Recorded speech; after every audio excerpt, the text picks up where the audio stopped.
1990 की दशक में येवगेनी प्रिमाकोव, रूस के येवगेनी प्रिमाकोव ने एक समीकरण प्रपोज किया था, रशिया इंडिया चाइना ट्रायंगल, जो कि अमेरिका की हेजमनी के खिलाफ खड़ा होगा, अमेरिका के साथ काउंटर बैलेंस करेगा अमेरिका की बढ़ती ताकत को। उस वक्त यूनिपोलर पावर मूवमेंट था। जो बाइपोलर इक्वेशन थी दुनिया की, वो खलास हो चुकी थी। 1990 में ही आप जानते हैं रूस के सोवियत सोशलिस्ट रिपब्लिक यूएसएसआर के 15 टुकड़े हो गए थे और रूस उभर कर आया था उस वक्त इस कोलैप्स में से। तो आई थॉट दैट वो वक्त that was the unipolar power movement, और ये सही समय नहीं था इस प्रकार की फॉर्मुलेशन के लिए। ना रूस में उतना दम था, ना किसी और देश में उतना दम था कि जो यूनिपोलर पावर मूवमेंट में अमेरिका के बरखिलाफ खड़ा हो सके, सर उठा सके। Unipolar power movement has past. अब दुनिया का जो जियोपॉलिटिकल समीकरण है वो साहब बिल्कुल क्लियर मल्टीपोलर पावर इक्वेशन आ चुकी है। इस मल्टीपोलर पावर इक्वेशन को उभरने से तोड़ने के लिए जो बाइडेन ने अपना अंतिम प्रयास किया था अपनी प्रेसिडेंसी के दौरान, तब तक कहा जा रहा था कि चीन जो है वो सबसे बड़ी थ्रेट है दुनिया में, ग्लोबल ऑर्डर को, established rule based global order को। अमेरिका का सबसे बड़ा कंपेटिटर, एडवर्सरी, कंपटीशन चीन है। तो साहब अगर चीन सबसे बड़ा कंपटीशन था तो बहुत सीधा समीकरण बनता था, अगर अमेरिका चीन को कंटेन करना चाहता है तो उसे भारत और जापान का सहारा लेना होगा, जो कि थॉ आया इंडिया अमेरिकन रिलेशंस के अंदर, जो कि तनाव ख़त्म हुआ कोल्ड वॉर का, और 30 साल लगे एक नया समीकरण बनाने के लिए। Indo US partnership, strategic partnership, alliance तो हमने कभी नहीं माना इसको, strategic partnership against the hegemony of China, तभी क्वाड बना। That is how quad was made, quadrilateral of democracies, America, India, Japan, Australia. इसका पूरा लॉजिक, इसका पूरा राशनाल यही था कि साहब अगर चाइना आप मेन थ्रेट मानते हैं तो आपको भारत और जापान का सहयोग ज़रूरी है। और तभी भारत और अमेरिका के रिश्तों में जो 30 साल एफर्ट लगा है सुधार लाने के लिए, उसकी बुनियाद ये जियोपॉलिटिकल राशनाल था।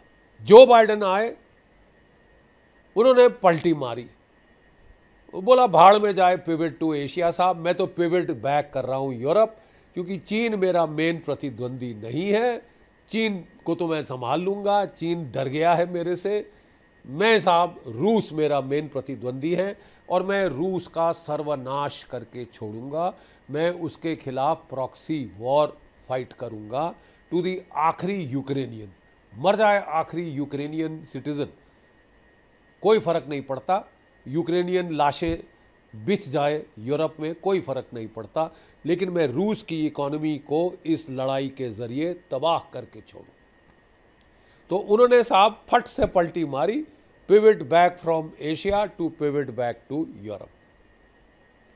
और फिर साहब उनके ज़माने में तो कार्यकाल के आखिर में वो तो साहब बिल्कुल खुल कर आ गए कि यू आर विद अस और अगेंस्ट अस, या तो साहब रूस के खिलाफ युद्ध में आप हमारे साथ हैं या आप हमारे बरखिलाफ खड़े हैं, कोई तीसरा समीकरण नहीं है, विकल्प ही नहीं है साहब।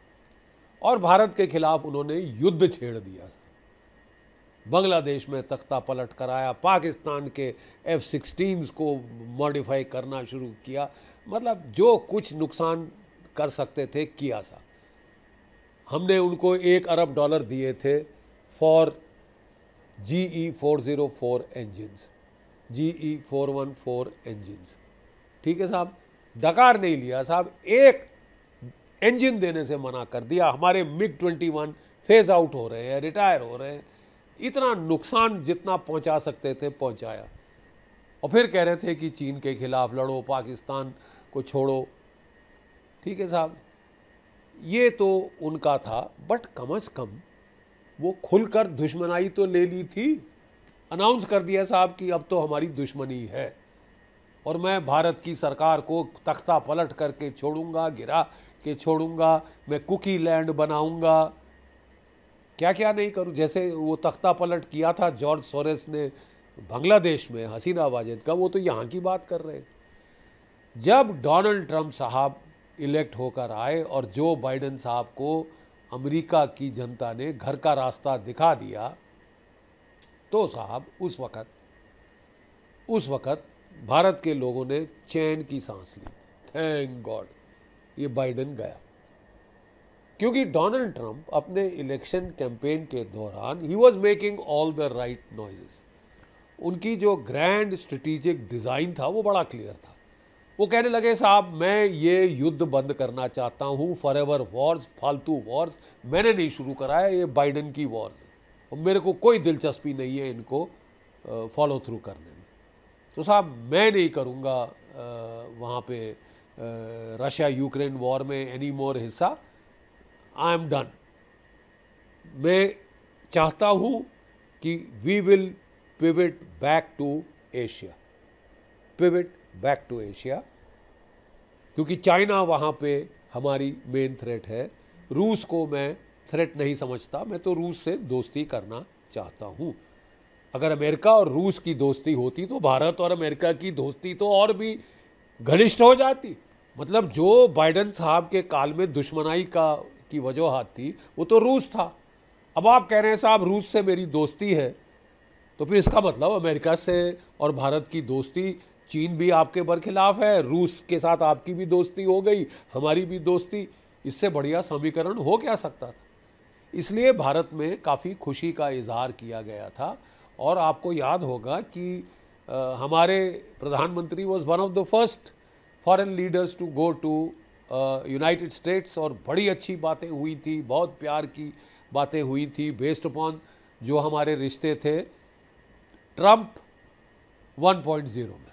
डोनाल्ड ट्रंप का कहना था साहब कि मुझे I want an era of peace and quite, मुझे वक्त चाहिए अमेरिका की इकोनॉमी को री इंजीनियर करने के लिए, अमेरिका की आर्म्ड फोर्सेस को रीजुवनेट करने के लिए, गोल्डन डोम बनाने के लिए, और अमेरिका की डीप स्टेट को आड़े हाथ लेने के लिए, क्योंकि ये हर जगह हमको लड़ाई हमारी यहाँ करवा रही, कभी यहाँ कभी वहाँ कभी तीसरी जगह ये लड़ाइयों में धकेल रही।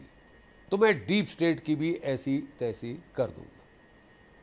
ठीक है साहब, ये तो कह के उनकी शुरुआत थी। 7 महीने डाउन द लाइन हुआ क्या है, इसके ठीक विपरीत।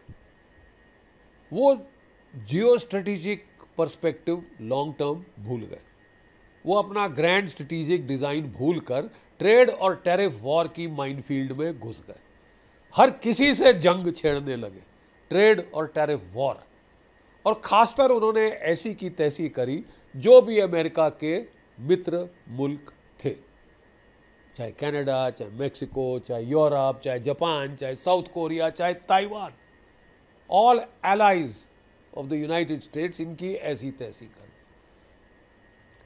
उस वक़्त साहब बड़ी बातचीत चल रही थी कि इंडिया अमेरिका की डील हो जाएगी, हमें इंडिया राइजिंग इकोनॉमी है, 4th लार्जेस्ट इकोनॉमी है, 3rd लार्जेस्ट बनने वाला है, तो इनको अपने खेमे में रखा जाए। तो हमको बड़ा उम्मीद थी, बड़ी ऑप्टिमिज्म थी इंडिया में कि हमारी डील तो सबसे पहले होगी, और हमने तो अपनी तरफ से बड़े रीजनेबल प्रपोजल दिए थे। वहाँ डोनाल्ड ट्रंप ने धमकाया दुनिया भर को, और यूरोप ने तो साहब घुटने टेक दिए। जापान और साउथ कोरिया ने सोचा कि यार ये सनकी इंसान है, तो साहब इसको ह्यूमर किया जाए, 3 साल तो रहेगा, उसके बाद कौन जानता है क्या होगा। तो अभी ये जो भी मांग रहा है दे दो, $500 बिलियन इन्वेस्टमेंट, $700 बिलियन प्रॉमिस कर दो। करना किसने? ठीक है साहब। अब जापान ने भी बोल दिया साहब ये तो लोन होंगे। हाँ? मतलब ये अपने अपने तरीके देशों ने अपनाए डोनाल्ड ट्रंप की दादागिरी से निपटने के लिए। डोनाल्ड ट्रंप इस ट्रेड टैरिफ वॉर में ऐसे खोए हैं कि वो अपना पूरा जियो स्ट्रेटेजिक पर्सपेक्टिव भूल गए। 30 साल जो मेहनत करी भारत के डिप्लोमेट्स ने, अमेरिका के डिप्लोमेट्स ने, भारत अमेरिका के रिश्ते एक स्तर पे लाने के लिए, defining partnership of the 21st century कहाने के लिए, वो सब तो साहब धुएं में उड़ गया लगता है। 50% टैरिफ भारत के खिलाफ लगाए हैं, 50%, वन ऑफ द हाईएस्ट। और हमें बोला कि साहब आप रूस से तेल क्यों खरीद रहे हैं, मैं सेकेंडरी सैंक्शन लगाऊंगा, ये करूंगा वो करूंगा। हमसे ज़्यादा तेल चीन खरीद रहा है। लगाए आपने सेकेंडरी सैंक्शन? नहीं लगाए साहब, हिम्मत नहीं। क्यों? क्योंकि वो रेयर अर्थ आपकी ऐसे केच के रोक दिए उसने कि मेरे से दादागिरी दिखाओगे, मेरे को भी जवाब देना आता है। ठीक है साहब। उनको लगा कि भारत तो कमज़ोर है प्लेयर, इसको रगड़ दिया जाए, इसका विपिंग बॉय बना दिया जाए दुनिया के सामने। क्या ये सोचा आपने कि घुटने टेक के आ जाएंगे रोते हुए? बड़े डिप्लोमेटिक लोग हैं यहाँ पे जो कि घुटने टिकवा ही देंगे साहब। खैर साहब, बात ये है अब हमको एक फैसला करना है कि डोनाल्ड ट्रंप ने ये जो अबाउट टर्न करी है इसके पीछे वजह क्या है। Unless you define the right reasons to understand Donald Trump's about turn, absolute volte face, ठीक है साहब, कि 50% टैरिफ भारत पे लगाऊंगा, love fest with Pakistan, Asim Munir को बुला के लंच खिलाऊंगा, प्रेसिडेंट को नहीं बुलाऊंगा, प्राइम मिनिस्टर को नहीं बुलाऊंगा, Asif Munir general field marshal मेरा चहेता बन गया है, पाकिस्तान मेरा चहेता है। साहब इसके पीछे प्रॉब्लम क्या है? क्या trade and tariff is the problem? I don't think so. क्या अमेरिका से हम तेल खरीद रहे हैं? आई डोंट थिंक सो, क्योंकि अमेरिका खुद रूस से यूरेनियम, फर्टिलाइजर, रेयर अर्थ खरीद रहा है, बिलियंस ऑफ डॉलर्स खरीद रहा है, उनका ट्रेड बढ़ गया है। यूरोप खरीद रहा है ऑयल, तेल, ये सब चीज़ें। तो वाई सिंगल आउट इंडिया साहब? नहीं, इंडिया को क्यों सिंगल आउट किया गया है साहब? हमको भी ज़रा माथापच्ची करनी होगी इस विषय पे।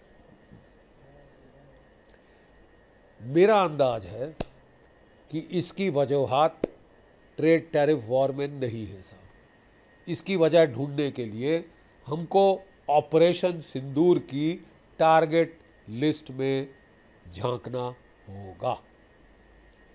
ऑपरेशन सिंदूर के दौरान हमने पाकिस्तान के परखच्चे उड़ाए टेरर बेसिस के। हमने कहा था कि साहब लड़ाई यहाँ भी ख़त्म हो सकती है, बशर्ते कि आप बाज आ जाओ। हमने ऑफ रैम्प दिया था, नहीं लिया पाकिस्तान ने, और पाकिस्तान ने ताबड़तोड़ हमले शुरू किए हमारे एयर बेसिस पे, पहले ड्रोन से और फिर उसने ट्राई किया अगले दिन अपने जेट फाइटर से। ये दूसरी बात है कि हमारे S-400 ने परखच्चे उड़ा दिए, जो पास आया उसे मार गिराया। ठीक है साहब। और हिम्मत नहीं पड़ी इनकी कि अपने cruise missile, stand of missile भी फायर कर सकें, ग्लाइड टॉस बॉम्ब भी फायर कर सकें भारत की ओर। तो अब भारत क्या करता साहब? मार खाता रहता। हमें क्या पता था कि आपकी इतना याराना हो गया है पाकिस्तान के साथ कि आप नहीं चाहते कि भारत मार खा जाए, पाकिस्तान को हाथ ना लगाए। क्यों साहब? नहीं, ऐसी भी क्या खास बात है पाकिस्तान में कि दुनिया भर को ये लाते मारे जाए, उनके लोगों का कत्ल गारत करे और लोग चुपचाप सहते रहें? क्यों? आपका यार है इसलिए। आपने तो कहा भी नहीं था ओपनली कि हमारा यार है ना। तो साहब हमने भी फिर इनके एयर बेसिस पे हिट किया, क्योंकि ये हम पे हिट कर रहे थे। और फिर हमको JD वांस, vice president of the United states, ने वार्निंग दी कि साहब 10 तारीख से ज़रा आप होशियार, पाकिस्तान बुरी चोट करने वाला है, पाकिस्तान शायद न्यूक्लियर स्ट्राइक भी कर दे आपके ऊपर। तो क्या करें साहब, सर झुका के बोलेंगे मारो मेरे सर जूते मारो? हम अपना, कौन सा देश अपना बचाव नहीं करता? हमने बचाव किया और हमने ठोका Nur Khan command and control headquarter of the Pakistan air force, हमने ठोका Murid drone command and control headquarter of the Pakistani drones, हमने ठोका बोलारी, हमने ठोका जकोबाबाद जहां से इनके बॉम्बर हमको नुकसान पहुंचा सकते थे, और उड़ा दिए इनके F-16। ठीक है साहब, लड़ाई है तो लड़ाई है साहब। अब हमें ख्वाब आना था कि साहब 7 साल पहले आप अफगानिस्तान से दुम दबा के भागे थे, पूरी जग हसाई आपकी दुनिया के सामने हुई थी, भाग गए थे आप अफगानिस्तान से। हमें क्या पता था कि 7 साल के बाद भी आपके बेसिस वही जो कि अफगानिस्तान की लड़ाई के लिए थे वही के वही बरकरार हैं। कि बेचारा इमरान खान कह रहा था कि साहब हम कोई बेस नहीं देंगे, उसे क्या पता था उस गरीब को कि साहब वो बेसिस तो वैसे के वैसे बरकरार है। पाकिस्तान की फौज और अमेरिका के बीच अपना अलग याराना है। ठीक है साहब, और ये याराना हमको महंगा पड़ गया साहब। पहलगाम में, 26/11 में, पठानकोट में, पार्लियामेंट में हमें तो काफ़ी महंगा पड़ चुका है साहब।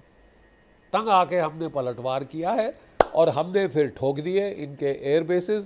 बाद में पता चला साहब ये तो न्यूक्लियर कमांड पोस्ट था पाकिस्तान का, यहाँ तो अमेरिका ने भी शायद अपने न्यूक्लियर हथियार लगा रखे हैं, उनका भी जैसे तुर्की में कमांड पोस्ट है, जैसे इजराइल में कमांड पोस्ट है न्यूक्लियर कमांड पोस्ट, वैसा ये एक और कमांड पोस्ट, वैसा ये एक और कमांड पोस्ट था साहब। अब हमको तो सपना तो नहीं आना था साहब, हमने हिट किया क्योंकि पाकिस्तान के कमांड पोस्ट था। ठीक है साहब, और उसमें अगर आपका नुकसान हुआ हो तो साहब पहले बोलना चाहिए था, आपको साइड से हट जाना चाहिए था, आपको तो पता था लड़ाई हो गई। आप, मुझे समझ नहीं आ रहा था कि बीच में क्यों पांव घुसेड़ के बैठे हुए थे पिटने के लिए वहां पे। खैर, ठुक गए हैं, ठुक गए, टू लेट। अब ये बदला लेने पे आमादा हो गए हैं, और अगर ये वजूहात है, आप दे दो जो कंसेशन आप देना चाहते हैं ट्रेड एंड टैरिफ टॉक्स में, दे दीजिए जो भी कंसेशन देना चाहते हैं, आपको लात पड़ेगी और आप कंसेशन देने की कोशिश करेंगे तो आपकी जग हसाई होगी। मैं नहीं समझता भारत में कोई भी सरकार अब अपनी राष्ट्रीय सेल्फ रिस्पेक्ट, आत्मसम्मान को गिरवी पे लगाने के लिए तैयार है। डोनाल्ड ट्रंप साहब, आपने भारत को रशिया इंडिया ट्रायंगल में खुद धकेला है। You have pushed us into the Russia India triangle. Defining partnership of the 21st century be damned. आपने तो हमारी वाट लगा दी है साहब, वाट लगा दी। ठीक है, 50% टैरिफ लगाया है, बांग्लादेश में कू किया है, जो हथियार आपको पैसे दे दिए वो देने को आप राजी नहीं। आप कर क्या रहे हैं साहब?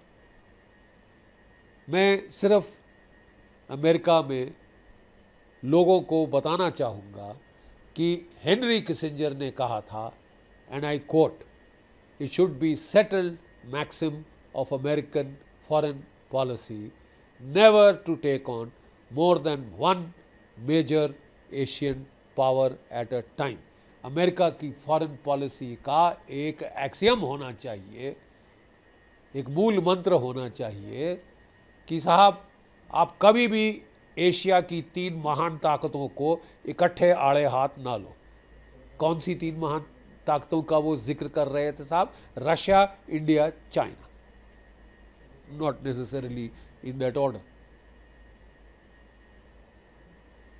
जो हेनरी किसिंजर ने कहा था कि अपने दुश्मनों को तोड़ो, जोड़ो मत, उसके ठीक विपरीत डोनाल्ड ट्रंप ने किया है। जो जियोपॉलिटिकल कैलकुलेशंस थी सर पे खड़ी कर दी। 30 साल लगे भारत और अमेरिका की मैत्री को सीमेंट करने के लिए कोल्ड वॉर की दरारों के बाद। 30 साल की मेहनत खलास हो गई, 3 साल की मेहनत चूल्हे में गई।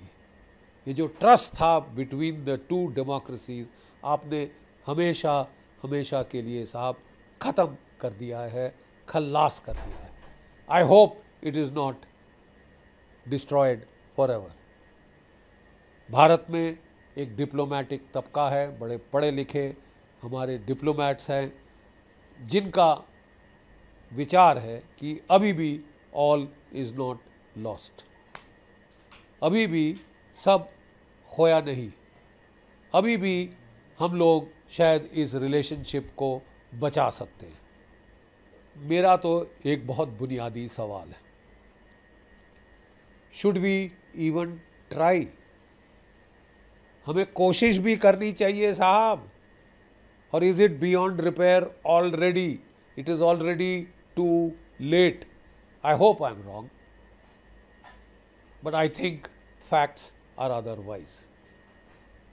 आप ज़रूरत से ज़्यादा कोशिश करेंगे, अभी भी रियाने की, रेंगने की आपकी जग हंसाई होगी, पूरी दुनिया के सामने नाक कटा देंगे आप अपने देश की। हर देश का आत्मसम्मान होता है, सेल्फ रिस्पेक्ट होती है, हर देश की सॉवरेनिटी होती है which is not negotiable. National interest होते हैं जो सर्वोपरि होते हैं। अगर यथार्थ ये है तो ये है, live with it man. If this is the reality, we'll have to live with the love fest between Asim Munir, Mulla Munir and Donald Trump. और मुल्ला मुनीर को उसने क्या बुलाया अपने व्हाइट हाउस में, उसका तो सर सातवें आसमान पे चढ़ गया। उसको पता है Donald Trump is a trader. साहब मैं भी ट्रेडर हूं, मैं आपको मुफ्त का तेल दिलाऊंगा, सस्ता तेल बलूचिस्तान से। मैं आपको टंगस्टन, कॉपर, गोल्ड और रेयर अर्थ दिलाऊंगा। साहब है भी वहां पे। क्या बेच रहा है तू अली बाबा 40 चोर? देखिए साहब, we have to come to a determination कि ऐसा क्यों हुआ है। डिपेंडिंग ऑन दैट डिटर्मिनेशन आपका अगला कदम होगा। रूस और चीन बहुत सपोर्टिव है। रूस ने तो कह दिया है कि साहब अगर आप नहीं अमेरिका नहीं खरीदेगा आपका माल, हम खरीदेंगे। 5% मैं आपको दे रहा हूं डिस्काउंट ऑयल के ऊपर। और भारत ने भी कह दिया नहीं साहब हम तो लेंगे। इस महीने का तो चीन ले गया था, अगले महीने का हम लेंगे रूस से। रूस के हथियार कितने कारगर साबित हुए हैं। S-400 ने ऐसी तैसी कर दी पाकिस्तान एयरफोर्स की। जो भी अमेरिकन तैयारे थे, जो हमको बोल रहे थे ज़्यादा मत बोलो, ज़्यादा मत बात करो, हमारी बेइज्जती मत करो, अमेरिकन हथियारों की वाट मत लगाओ, तो आप भी हमारी वाट मत लगाइए ना साहब। आप हमारी वाट क्यों लगा रहे हैं? आप 50% क्यों लगा रहे हैं हम पे टैरिफ? साहब ये बुनियादी चीज़ है। हमारे देश में एक चीज़ कहा जाती है शत्रु बोध।